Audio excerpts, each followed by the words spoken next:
Сәлеметсіздер ме, құрметті қазылар алқасы және қатысушылар. Мен Шойынова Құттықыз Оралбекқызы Дайкеню компаниясына 2016 жылдан бері 3-ші дәрежелі сынама алушы болып жұмысқа орналастым. Ерітінділерден сынама алу процесі жауапкершілікті талап етеді. Ерітінділерден сынама алып, оны физика және химиялық зертханаға апарып өткіземіз. 2019 жылы мені үлгілі жұмысым үшін 4-ші дәрежелі аппаратшы гидрометаллург қызметіне ауыстырылды. Аппаратшы гидрометаллург жұмысы бұл технологиялық регламентті сақтай отырып, өнімді ерітіндіні өңдеп, тауарлы диссорбат шығару.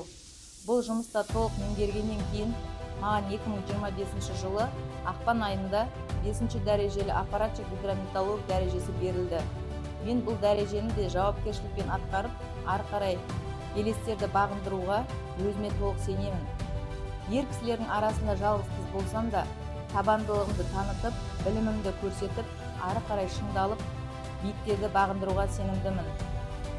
Менің жұмысым бұл тек қана кәсіби міндеттер емес, сонымен қатар менің өмірімнің бір бөлігі.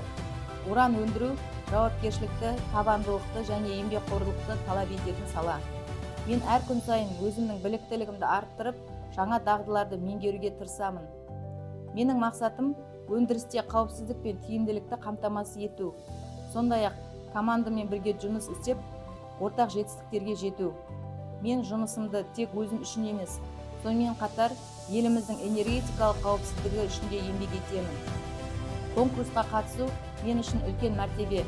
Мен өзімнің кәсіби жетістіктерімді, сондай-ақ әйелдердің қоғамдағы рөлін көрсетуге тырысамын. Біз жұмысшы арулар тек әдемі ғана емес, сонымен қатар күшті, табанды және мақсатқа жетуге ұмтылатын жандармыз. Сіздерге менің жолымда мені қолдаған әріптестеріме, отбасыма, достарыма алғысымды білдіремін. Менің арманым еліміздің дамуына өз үлесімді қосу және осы конкурста өзімді таныстыра отырып, осы мақсатқа бір қадам жақындаймын. Рахмет.